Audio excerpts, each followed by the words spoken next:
Ini Bima asli, ini Bima juga nih dalam lukisan. Saya tahu ini figur Bima ini kan kalau di Pandawa, ini kan sosok paling kuat. Apakah memang Bima Arya mengidolakan figur Bima di tokoh Pandawa ini sebagai sosok yang paling kuat, paling perkasa, dan paling sosok yang melindungi tim di Pandawa?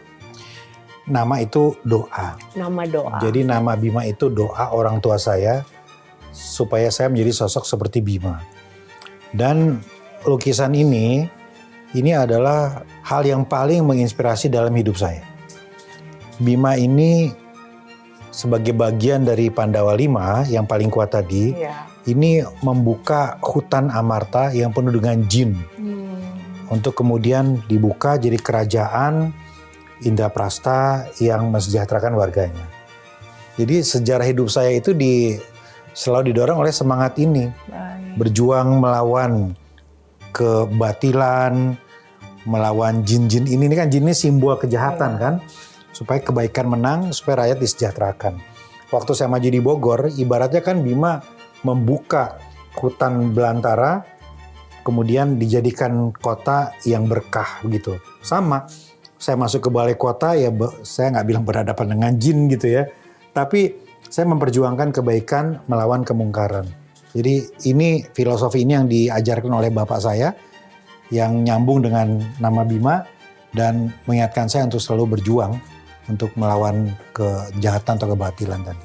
Ya makanya ini tadi yang Kang Bima sampaikan, ternyata nama doa itu betul-betul manjur ya, betulan memang harapan dan ternyata memang Kang Bima juga memang jadi sosok yang seperti diharapkan Bapak kan. Jangan sembarangan ngasih nama ke anak dan selalu memotivasi anak supaya mewujudkan doa tadi dari namanya.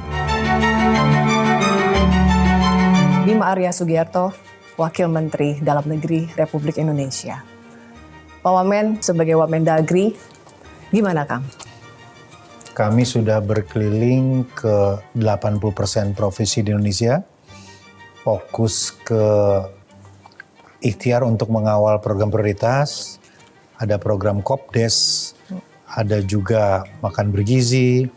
Awal-awal kita fokus ke irigasi, dan yang pasti target utama kita itu kan bagaimana agar seluruh kepala daerah ini bisa melakukan sinkronisasi antara target dari pusat dan provinsi serta kota kabupaten. Jadi pada dasarnya itu. Jadi mengawal program prioritas dan kepala daerah itu sinkron semuanya. Yang dilakukan, yang dianggarkan, direncanakan itu nyambung antara target pemerintah pusat, provinsi, dan kota kabupaten. Nah, mensinkronisasi itu kan gak gampang, Pak Wamen. Challenging banget. 80% dari 538 sudah dikunjungi. Berarti Pak Wamen kita setahun perjalanan dinasnya luar biasa ya, sangat aktif ya. 2-3 kali keliling ke seluruh Indonesia. Hafal semua daerah ya Pak Wamen ya? Ada daerah-daerah baru yang belum hafal, jadi tahu. Ya, sempat juga berkeliling di Indonesia Timur, di Flores Timur, di beberapa daerah yang dulu belum pernah juga kita punya pengalaman ke sana misalnya. Kan menjangkaunya juga nggak mudah, lokasinya jauh-jauh, harus pindah, nyambung-nyambung dengan beragam mode transportasi. Akhirnya kan Pak Wamen jadi paham bahwa soal infrastruktur kita ke daerah-daerah yang mungkin masih belum merata ya Pak Wamen ya. Kalau melihat bagaimana kemudian Pak Wamen bisa mengunjungi hampir 80% dari 538 wilayah kabupaten kita di Indonesia. Ya sebetulnya bukan hanya lihat ya, tapi dan kan merasakan dan mendengarkan. Karena pasti kepada itu curhat. Karena ketika ditanya, loh kok ini belum ada transportasi? Loh kok ini pembangunannya masih jauh? Apa masalahnya? Mereka cerita. Dan ya sesuatu yang mungkin sense-nya beda kalau kita hanya lihat dari jauh atau mereka datang ke sini begitu ya. Jadi saya merasa beruntung bisa punya pengalaman berkeliling untuk melihat, merasakan, dan mendengarkan langsung. Nah Pak Wamen, tadi kan Pak Wamen bilang ya, sinkronisasi bagaimana program terutama Asta Cita tadi bisa langsung dijalankan di daerah, lalu juga Kang Wamen mendengarkan langsung curhatan dari kepala-kepala daerah di sana. Nah Kang, challenge-nya atau tantangannya yang sulit gimana sih Kang kemudian biar bisa sinkron tadi dan lalu curhatan mereka bisa langsung dieksekusi gitu sehingga ini bisa keluar dari masalah yang mereka hadapi? Ada banyak faktor ya. Faktor pertama itu tentu kepala daerah itu kan beda-beda ya. berbeda latar belakang politik, latar belakang pendidikan, pengetahuan. Ada kepala daerah yang bisa gercep, ada kepala daerah yang agak-agak lambat. Ya, kadang faktor usia berpengaruh, kadang juga enggak menjamin yang lebih muda lebih cepat misalnya. Kadang-kadang ada orang-orang senior juga gerak cepat, anak-anak mudanya lambat gitu ya. Macam-macam lah. Tapi kita merasakan perbedaan itu. Yang kedua, ini 80% kepala daerah ini baru. Jadi sebagian besar perlu penyesuaian. Ya, kalau yang periode kedua itu udah tahu, mereka langsung gaspol, mereka langsung ngegas gitu kan. Tapi kalau yang baru-baru ini kan mereka belajar dulu, menyesuaikan dulu, melihat dulu begitu.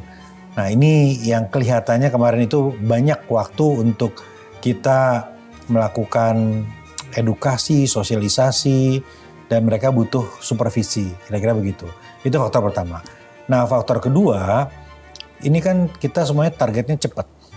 Pembentukan Kopdes cepat, sekolah rakyat cepat, kemudian makan bergizi cepat gitu. Jadi nggak ada waktu bulan madu yang panjang, jadi begitu dilantik, ya nggak sempat juga belajar panjang. Ya, harus gerakannya langsung sinkron dengan gerakan irama yang diarahkan oleh Bapak Presiden. Presiden minta cepat sekali.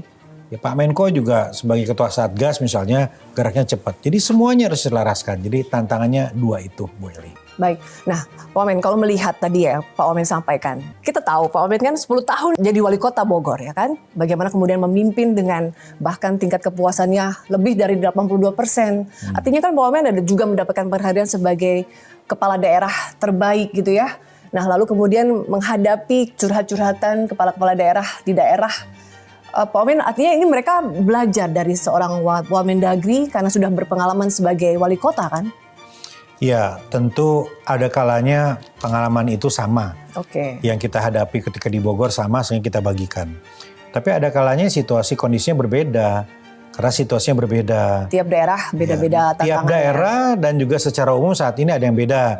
Ya kan zaman dulu nggak ada itu program prioritas seperti sekarang begitu ya. Dulu kan mungkin lebih fokus pada infrastruktur ya, program strategis nasional. Sekarang ada program prioritas yang dikawalnya setiap hari, setiap saat begitu ya. Itu yang berbeda.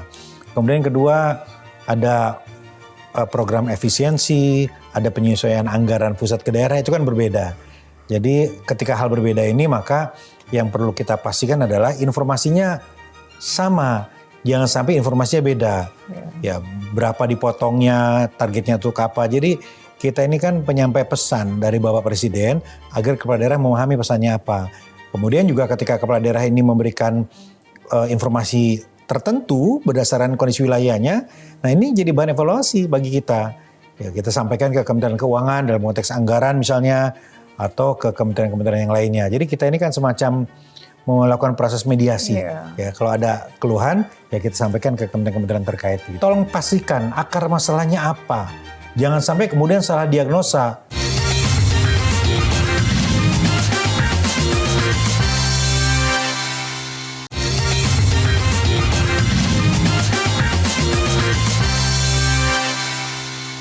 Kalau disebut Kemendagri adalah bapaknya seluruh kepala daerah, tepat ya? Ya bisa bapak, bisa ibu, bisa gitu ya. Ya. Jadi bisa. Kita nggak boleh gender bias ya. Nggak boleh gender bias. Bisa bapak atau bisa ibu ya. Intinya kita ini supervisi pemerintah daerah, mendampingi mereka, memotivasi, memastikan agar mereka semua bekerja sesuai dengan aturan perundang-undangan. Nah karena jadi bapak, kadang juga jadi ibu, Pak Wamen, kita tahu bahwa juga ini memang sosial media membuat kita menjadi mata ya, bisa melihat bagaimana kemudian tadi perilaku-perilaku atau moral-moral dari para pemimpin kita di daerah. Bahkan ada himbauan misalnya jangan flexing atau jangan pamer gitu ya. Tapi kita tahu misalnya keluarga dari kepala daerah tersebut atau mungkin ya masih juga melakukan flexing dan lain-lain. Gimana Pak Wamen? Jadi ini kan bukan sebatas kita melarang nggak boleh posting ini itu, jangan flexing, bukan hanya sebatas itu sebetulnya. Tetapi kita ingin menyampaikan pesan yang sangat kuat kepada seluruh kepala daerah untuk selalu bersama-sama dengan warga, selalu merasakan apa yang warga rasakan, memiliki sensitivitas yang sama terhadap apa yang sekarang menjadi masalah warga, dan menjadi teladan begitu. Karena itu pesan flexing tadi itu sebetulnya secara teknis saja. Karena intinya adalah jangan sampai hidup berlebihan. Ya. Kita memilih untuk menjadi pelayan publik. Fokusnya adalah melayani publik begitu. Kalau urusan-urusan yang nggak terkait dengan pelayanan publik, kepentingan warga, itu harus dipahami tidak terlalu diumbar atau tidak terlalu diprioritaskan begitu. Ya saat ini yang ditunggu oleh warga adalah bahwa kita bekerja sungguh-sungguh untuk warga, bahwa kita nggak pernah meninggalkan warga begitu kan. Dan saat ini data-data menunjukkan bahwa memang banyak sekali persoalan dihadapi oleh warga yang terkait dengan misalnya lapangan pekerjaan, persoalan-persoalan ekonomi begitu. Dan itu harus bisa dirasakan oleh seluruh kepala daerah supaya bergeraknya sama. Nggak salah lisan, nggak salah kebijakan, nggak salah tindakan, itu penting. Pertanyaan itu sudah dijawab oleh Bu Eli sendiri ya, dengan kalimat terakhir bahwa Kemendagri selalu mengingatkan kepada seluruh kepala daerah dimanapun itu, Pak Menteri, saya, Ibu Wamen, para dirjen, selalu kemana-mana itu mengingatkan itu. Dan jangankan mereka, kami juga diperintahkan begitu. Ya Pak Menteri dalam rapat-rapat internal selalu sampaikan, Bapak Ibu jaga lisan, jaga perbuatan. Kita semua harus bisa merasakan apa yang warga rasakan begitu. Itu secara informal begitu ya. Tetapi secara formalnya banyak pendampingan, pelatihan, capacity building begitu ya dalam semua level pemerintahan yang kontennya juga arah-arahnya ke sana begitu. Namun sekali lagi memang ini bisa kita lihat juga sebagai fase pembelajaran ya. Suka atau tidak, kita harus belajar dan mengevaluasi. Ya, mengapa kemarin terjadi kerusuhan dan lain-lain? Ya pasti ada sesuatu yang salah begitu. Nah karena itu Pak Menteri perintahkan saya dan Ibu Wamen, kami berbagi tugas untuk keliling. Kemudian komunikasi dengan kepala daerah di yang rusuh-rusuh kemarin itu loh. Iya. Nah, kata Pak Menteri, tolong pastikan akar masalahnya apa. Jangan sampai kemudian salah diagnosa gitu. Ya, salah misalnya sakitnya cuma GERD, kemudian diagnosanya jantung, itu kan bisa fatal. Sama. Ketika kemudian kepala daerah yang nggak bisa mengidentifikasi, berarti persoalan. Ya, karena itu harus bisa dilihat akar persoalannya apa. Kalau kepala daerah sudah salah mendiagnosa, maka nanti treatment juga bisa salah. Jadi batasan-batasan itulah yang sekarang kami sampaikan kepada kepala daerah. Ruang demokrasi, ruang berpendapat itu dibuka. Bahkan Presiden memerintahkan kita, Pak Menteri juga mengingatkan kepada kepala daerah, buka dialog. Ngobrol dengan semua elemen. Nah saya menemukan sendiri kok Bu Eli, kalau dialog dengan kepala daerah yang rajin dialog gitu ya, yang punya kemampuan untuk komunikasi yang bagus, itu daerahnya biasanya aman. Ya, jadi karena sudah komunikasi dengan semuanya. Tetapi kalau ada yang buntu, maka beda ceritanya gitu. Nah jadi itu tadi, ya ketika sidang kabinet juga Presiden menyampaikan akan berdialog dengan semuanya dan kemudian beliau kan menerima juga. Beliau menerima tokoh-tokoh masyarakat, tokoh agama, berdialog dengan semua kalangan ya, sehingga sampai ke Bapak Presiden. Nah Pak Wamen, kalau Pak Wamen karena sudah melihat dan mengevaluasi ya. Nah Pak Wamen tadi bilang bahwa Pak Wamen selain mengatur daerah, tapi juga menjadi teman curhat. Sebagian dari porsi kerja itu Pak Wamen, berapa persen sih kepala daerah tuh yang karena tahu pengalaman Pak Wamen sebagai wali kota 10 tahun, jadi tempat mereka bertanya, mereka selalu berkonsultasi dengan Pak Wamen karena berpengalaman menjadi kepala daerah. Kalau lihat teman-teman pemimpin daerah. Iya 100% semuanya kalau ketemu curhat. Curhat. Ya, iya. Kalau ketemu pasti curhat. Pasti curhat. Iya. Ya curhat ini kan macam-macam ya. Curhat ini menyampaikan tantangan yang berat di daerah, menyampaikan masukan bagaimana program pusat harus disempurnakan, menyampaikan pikiran tentang regulasi yang kurang lengkap dan lain-lain. Jadi ya curhat ini harus ditafsirkan luas, bukan hanya kritik terhadap pemerintah pusat, enggak. Ya curhat ini kan membahas, berdiskusi untuk menyempurnakan sesuatu menjadi lebih baik. Iya tadi ya, karena memang bapak dan ibunya kepala daerah jadi tempat curhat, karena juga lama sebagai wali kota gitu ya. Ini adalah bagian dari tanggung jawab Pak Wamen yang menyenangkan ya, seru gitu. Oh iya, karena Bukan ya, saya mengalami itu selama 10 tahun itu kan seneng. Kalau bisa didengar oleh pemerintah pusat, oleh menteri atau wakil menteri, sampai kegalauan kita, kegundahan kita sampai begitu. Nah makanya saya selalu membuka diri, rasanya setiap minggu ada aja, bukan hanya bupati, wali kota, gubernur, wakil gubernur yang kesini ke ruangan ini, tapi juga teman-teman DPRD. Teman-teman DPRD sering datang ke sini curhat juga, ya kita terima semua. Kadang mereka datang ke sini, kadang pas saya datang ke daerah mereka, kita atur untuk diskusi ngobrol, bisa forum serius, bisa juga di warung kopi di mana-mana. Jadi yang penting dapatlah pesan yang mereka sampaikan. Padahal DPRD bukan bagian dari tugas Kemendagri. Bagian dari pemerintahan, DPRD itu bagian dari pemerintah daerah kan bagian dari pemerintah pusat. Ya karena itu, ya program pemerintah daerah itu kan juga harus disetujui oleh DPRD. Nah karena itu ya masih terkait juga lah. Jadi 24 jam sehari itu kurang bagi seorang wakil menteri dalam negeri? Ya masih harus cukup tidur 6 jam, 5 jam supaya besok pagi bisa lari. Masih bisa istirahat ya? Iya. Nah Pak Omen, 10 tahun jadi wali kota, lalu sekarang ya setahun jadi Wamendagri gitu. Ya. Lebih suka mana? Lebih seru mana? Masing-masing punya cerita dan dinamika sendiri ya. Di Bogor itu kan tanda tangan saya, langkah saya, kebijakan saya bisa mengubah nasib orang-orang kota Bogor gitu. Tetapi tentu banyak hal yang dipengaruhi oleh pemerintah pusat atau provinsi. Nah di sini berbeda. Saya nggak punya kemampuan tanda tangan untuk mengubah secara langsung ya, karena ada Pak Menteri, ada Bapak Presiden begitu ya. Tetapi saya punya kesempatan untuk mewarnai kebijakan pusat, berdiskusi, memberikan masukan kepada Pak Menteri. Kemudian selanjutnya Pak Menteri dalam rapat kabinet menyampaikan ke Bapak Presiden atau secara langsung begitu. Jadi walaupun nggak bisa langsung bersentuhan dengan warga, karena di sana ada bupati kepala daerah, tetapi bisa lah mewarnai, ikut sama-sama bekerja keras, mengawal, mensukseskan program pemerintah pusat. Gimana rasanya sih beda ya, kalau dulu mungkin lebih merasa punya kewenangan penuh gitu ya. Iya. Sementara sekarang wakil menteri dalam negeri agak berbeda ya Pak Omen ya. Sangat berbeda, ya menjadi orang nomor 1 dan menjadi pembantu Pak Menteri sebagai wakil menteri kan pasti berbeda.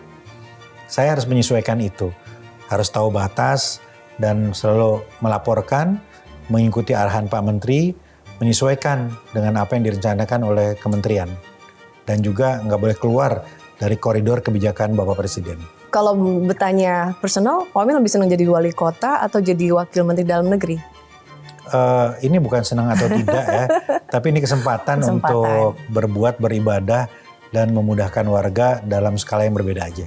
Nah Pak Omen, di tengah sekarang ini kan figur Anda, wakil menteri dalam negeri ini cukup menonjol, salah satu pemimpin yang cukup menonjol. Salah satu yang diingat rakyat adalah Anda paling rajin naik KRL. Dan bahkan kita melihat Pak Omen, Anda juga ikut berdesakan loh. Pak Omen menikmati itu. Kalau tersiksa ya ngapain setiap hari saya lakukan.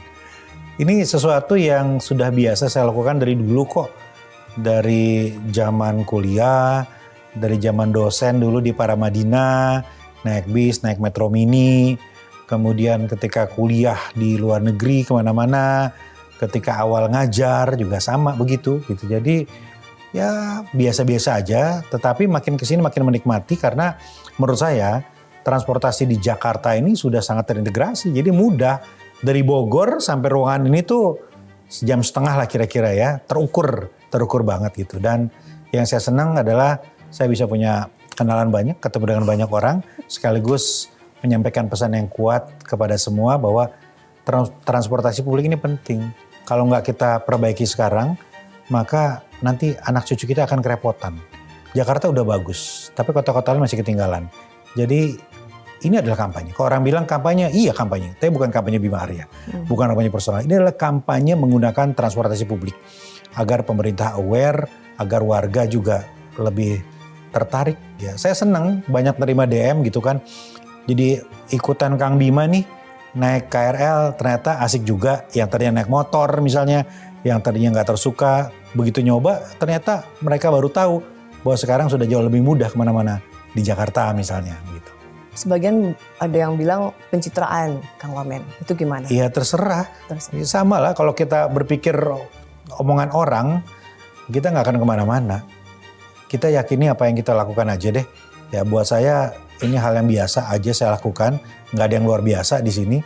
Ya kalau kita sering melakukan hal ini, lama-lama jadi biasa, gitu kan. Dan orang juga akan melihat yang mana yang pencitraan dan yang mana yang kebiasaan. Berarti Pak Wamen tuh memang tiap hari ya? Kan kalau hari kerja, Senin sampai enggak setiap hari juga sih. pulang ke Bogor. Enggak setiap hari juga, tetapi misalnya nih, kan kita ada rapat inflasi setiap hari Senin atau Selasa jam 8 pagi. Nah itu kalau naik mobil agak susah, kadang-kadang macetnya bisa 3 jam gitu. Jadi saya lebih senang naik kereta karena terukur waktunya. Dari rumah jam 6 kurang 15, naik keretanya jam 6 karena di drop oleh mobil di stasiun. Kemudian nyampe sini bisa jam setengah 8 misalnya, masih cukup waktu sebentar untuk sebelum rapat gitu. Atau sebaliknya, kalau agak santai banget ya seperti tadi kan baru mulai rapat itu jam 10. Ya saya naik kereta jam 8 lah dari Bogor gitu. Nah itu bisa seminggu, bisa 3 kali, bisa 4 kali. Tetapi kalau misalnya pagi-pagi harus keluar kota, flight pesawat itu misalnya jam 7 pagi, kan nggak mungkin ngejar gitu misalnya. Ya pasti naik mobil gitu. Bagaimana mungkin kita memudahkan warga tanpa kita tahu apa yang tidak mudah bagi warga?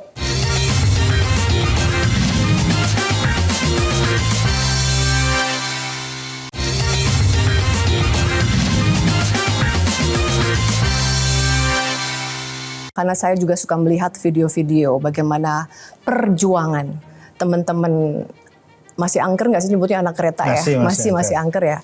Pagi-pagi itu kan Pak Wamen antri panjang, siapa cepat dia dapat ya kan, desak-desakan masuk ke dalam. Pak Wamen juga merasakan itu?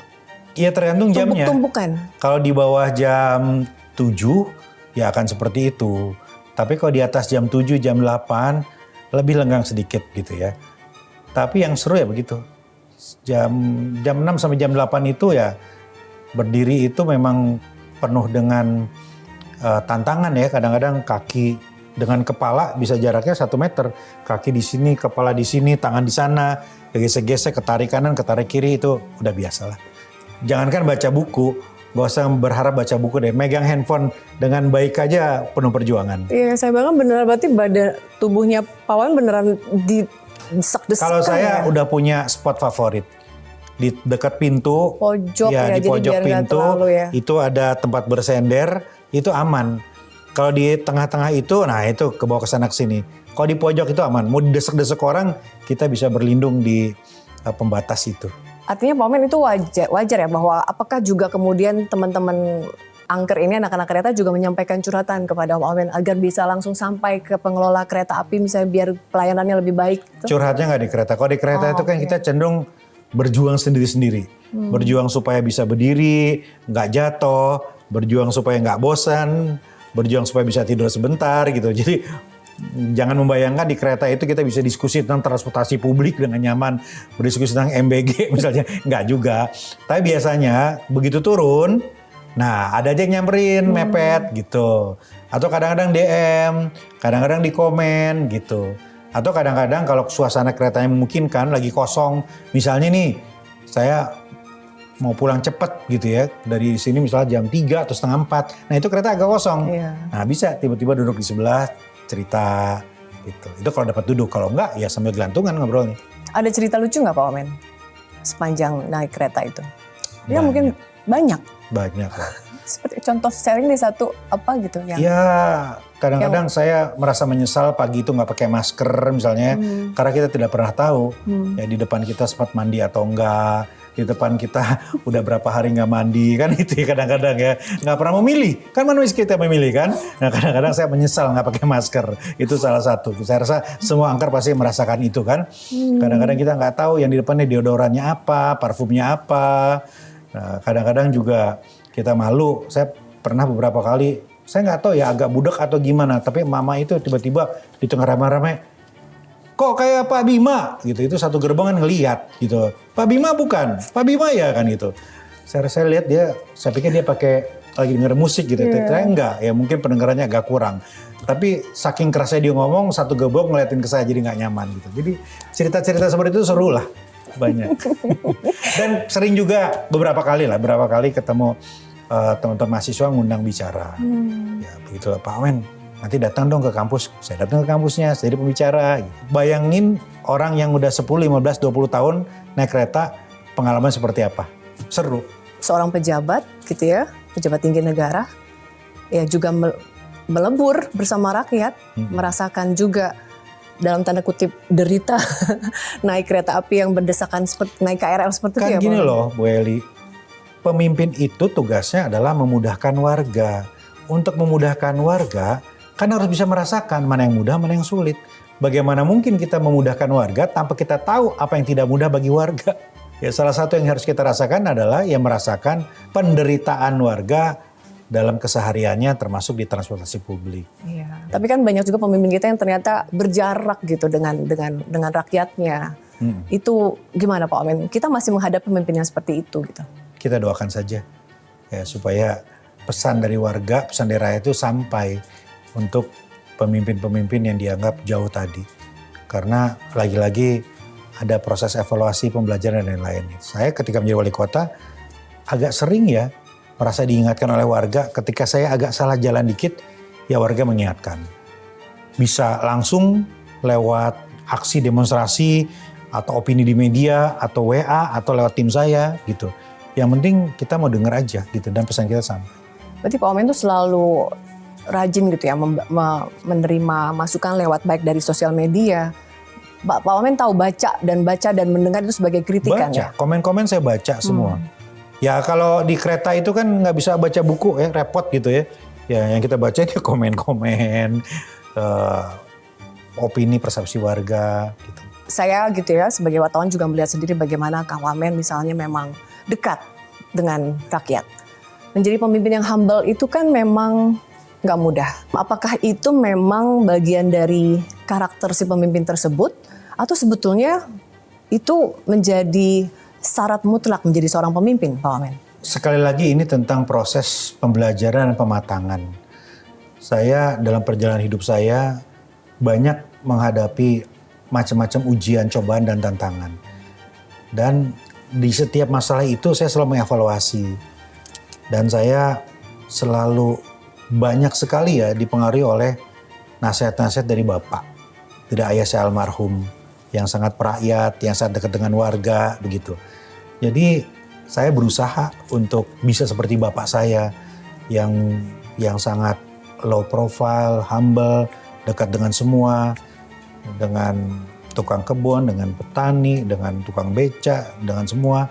Bapak saya itu begitu orangnya begitu. Jadi saya dari kecil tuh ngelihat keseharian bapak saya gitu. Dan ketika dipercaya warga sebagai wali kota, saya berusaha keras gitu untuk meneladani itu. Dan manakala misalnya ada langkah-langkah saya yang dianggap jauh dengan rakyat, pasti ada yang ngingetin saya dan pasti saya akan evaluasi begitu. Ya termasuk sekarang di kantor ini pun ya saya tetap berusaha agar tetap nyambung, tetap connect gitu dengan warga sehingga saya nggak tersesat gitu di kantor ini. Ya tapi juga ada yang bilang misalnya ini kan gaya kepemimpinan kita kan berbeda-beda. Ada yang begitu, kalau saya begini gitu ya. Nah sebetulnya Pak Wamen memang figur yang dekat sama rakyat memang pastinya itu yang dicari oleh rakyat. Saya tentu suka kan pemimpin yang seperti itu. Tapi bagaimana kemudian tadi saya sampaikan, kalau memang bisa dipelajari, tapi kan ada juga yang bilang, ya saya nggak mau palsu dong. Kalau saya terkesannya saya pura-pura atau sok akrab gitu dengan rakyat, saya palsu bukan saya gitu. Nah gimana Pak Wamen melihat pemimpin yang seperti ini? Menurut saya itu adalah pilihan. Pilihan untuk menjadi pemimpin itu pilihan mereka. Pilihan untuk tidak dekat dengan rakyat juga pilihan mereka. Pilihan untuk tidak disukai oleh rakyat, oleh warga, itu mungkin juga menjadi pilihan mereka. Jadi hidup ini ada pilihan, silakan memilih dengan segala konsekuensinya. Itu aja. Berarti Pak Wamen ini nggak sempat mager ya, istilah mager. Wah saya kalau mager sakit.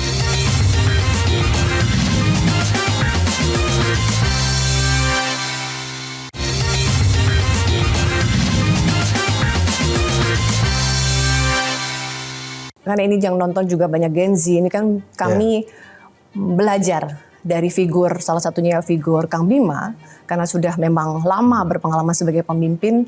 Ini kan anak-anak Gen Z mencari figur pemimpin, Pak. Nah Kang Bima, filosofi apa sih sebagai pemimpin yang Kang Bima bisa bagikan kepada anak-anak muda?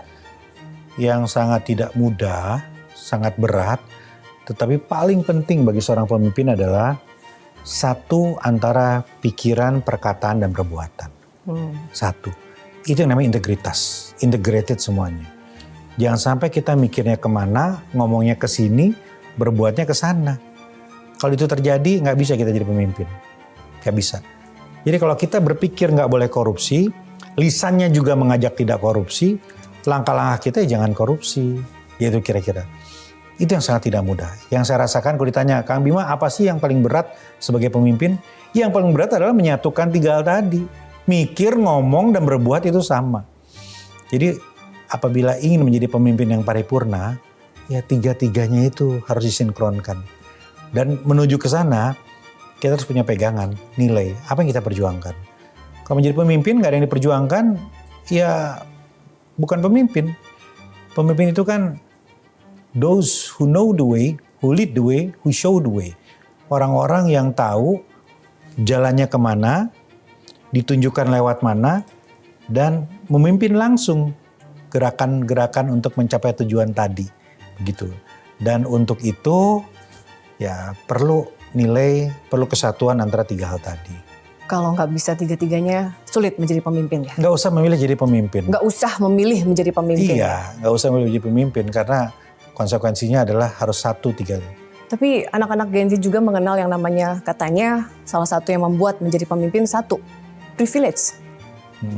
Nah, kalau pemimpin yang memiliki privilege itu gimana, Pak Wamen? Privilege itu sangat wajar juga diberikan kepada pemimpin ya dalam hal pengamanan, keamanan, fasilitas kesehatan, begitu ya. Selama privilege keuntungan itu tidak berlebihan dan tidak juga diberikan dengan melanggar hak yang lain dan melanggar undang-undang atau aturan itu. Ya kantor ini adalah privilege. Saya beruntung gitu memiliki kantor yang nyaman ini di pusat kota gitu. Ya, apalagi di tengah sekarang sorotan masyarakat demikian kencang kepada pemimpin kita. Mereka bisa mengawasi netizen cukup kuat gitu. Mereka cukup julid terkait hal seperti ini. Artinya ini juga menjadi harusnya menjadi semacam kontrol ya, Pak Wamen, untuk para pemimpin-pemimpin ya. Itu betul. Tapi kan jangan juga kita hanya bertindak berdasarkan kontrol masyarakat. Baik. Karena selalu ada cara ngakalin, ya, selalu ada cara bersembunyi, ada tempat bersembunyi. Jadi drive-nya atau dorongannya ya bukan karena masyarakat lebih mengontrol gitu, tapi lebih kepada kesadaran diri, keyakinan diri memang untuk menjadi sosok yang memberikan keteladanan, itu aja. Pak Wamen, saya kan juga nanya-nanya orang-orang sekitar Pak Wamen, tim Pak Wamen. Pak Wamen tuh hidupnya kami melihat full untuk orang lain. Bahkan Pak Wamen cenderung lupa gitu sama kebutuhan diri sendiri atau mungkin keluarga misalnya.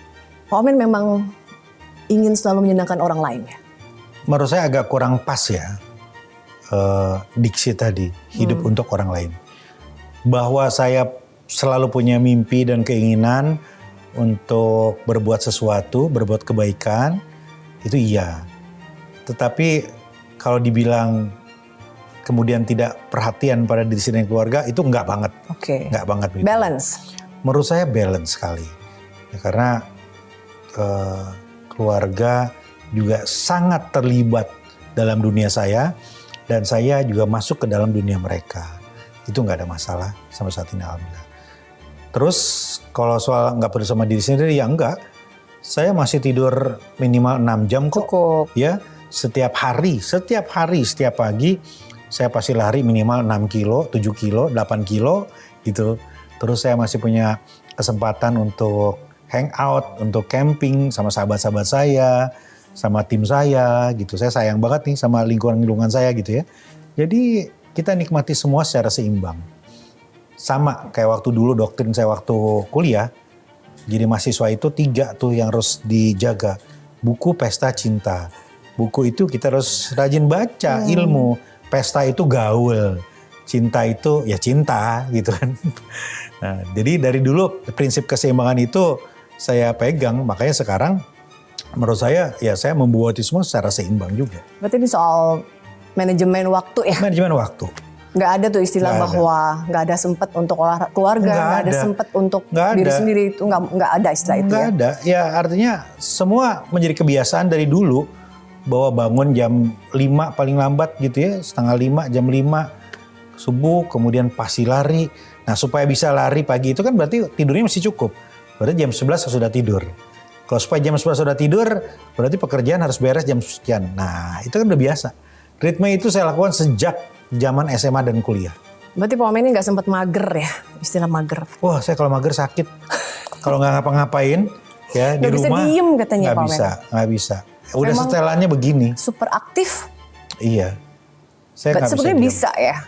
Dan Pak Wamen juga perfeksionis kan, Apapun itu tapi saya selalu ingin memberikan dan melakukan yang terbaik gitu aja. dan detail kan, orangnya juga detail. Ya detail. Nah, bagaimana sih Pak Wamen pemimpin melihat ini mau mengajari Gen Z nih, bisa kok soal tidak ada excuse bahwa kemudian nggak ada waktu buat olahraga, nggak ada waktu buat diri sendiri, tapi Semuanya tergantung kemauan kita kok. Ya.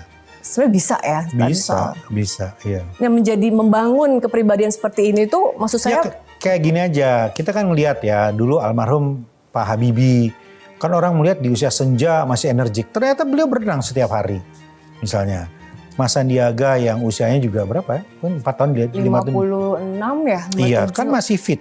Kayak usianya 40-an misalnya. Ternyata juga pola hidupnya disiplin. Nah, orang-orang seperti itu kan harus menginspirasi kita. Jawab cepat. Menteri atau gubernur?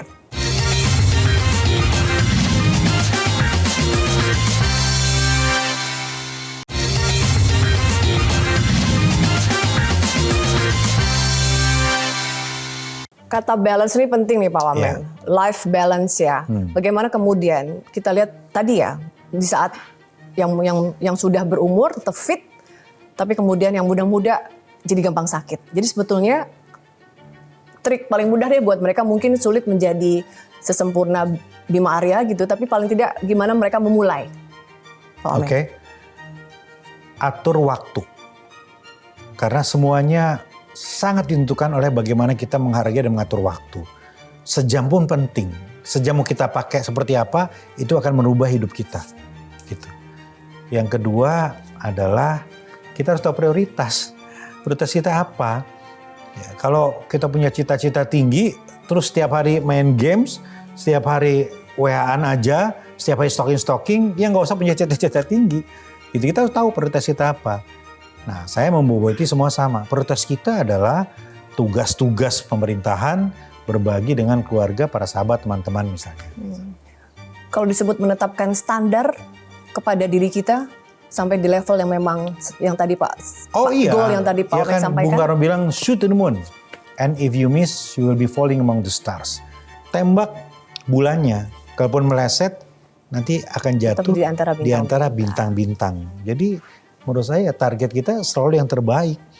Karena orang-orang yang nggak punya target tinggi, maka akan jadi mediocre aja, Iya, akan jadi biasa-biasa aja. Orang biasa aja. nggak Iya terlihat. biasa, targetnya nggak tinggi, kita nggak dibawa ke atas gitu. Betul.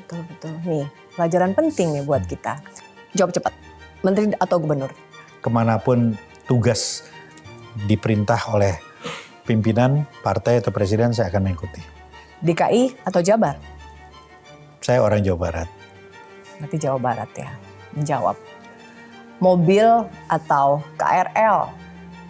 Tergantung kebutuhan tentu, tergantung kebutuhan. Itu jawabannya. Berarti semua dua-duanya tetap perlu ya. Oke, dua-duanya oke. Ya. Apa ini minta milih tapi Pak Wamen? Hmm? Tapi ini kami meminta memilih Memilih KRL sih lebih suka. KRL ya. Hidup KRL. Hmm. Pak Wamen, profesor atau politik? Profesor. Berarti Pak Wamen memang, Iya, kita tahu Pak Wamen kan pendidik ya. iya. Dosen lama juga, lalu sekarang di politik, sekarang Wamen Dagri. Berarti ke depan Pak Wamen Saya ya satu cita-cita yang belum tercapai menjadi guru besar. kalau bertanya menjadi seorang pendidik, profesor, atau menjadi birokrat di level tertinggi, Ya, pendidik atau profesor. Itu cita-cita saya. ini pengabdian. Iya, pengabdian iya, kesukaan iya. Ini dunia yang membentuk saya seperti ini hari ini ya dunia akademik kan.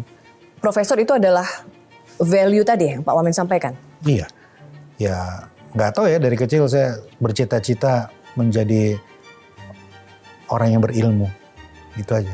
Karena bagi saya dua hal yang sangat penting itu ilmu dan adab. Kalau posisi menteri apa itu sementara semua. Tapi ilmu itu kan selalu bermanfaat, selalu mengalir. Mengalir kepada anak cucu kita, mengalir kepada yang menerima manfaat gitu. Berarti di masa-masa pengabdian yang paling Pak Wamen inginkan adalah mengajar. Ngajar. Tetap Ya. mengajar. Ya sekarang pun saya masih ngajar. Kemarin baru ngajar di training-training diklat ASN gitu. Jadi agak sering lah ke kampus-kampus ada dosen tamu. Berarti jiwa Pak Wamen ini pemimpin atau pendidik? Ya saya lebih senang dibuat label pendidik. Wow. Ya. Walaupun sekarang menjadi pemimpin ya. Dua-duanya Pak Wamen? Iya kan banyak juga ya akademisi yang menjadi pemimpin gitu ya. Sama juga lah. Ya profesor-profesor yang ada di kabinet itu kan juga hampir semuanya pendidik juga, pemimpin dan pendidik. Berarti Sun Profesor Dr. Amin. Bima Arya. Amin. Terima kasih Wakil Menteri Dalam Negeri Republik Indonesia Terima kasih Bu Eli. Bima Arya Sugiarto sudah berbagi bersama kami, terutama tentang nilai-nilai kepemimpinan yang memang kita semua perlu belajar dari salah satu yang sudah memang membuktikannya bagaimana menjadi pemimpin. Terima kasih. Terima kasih.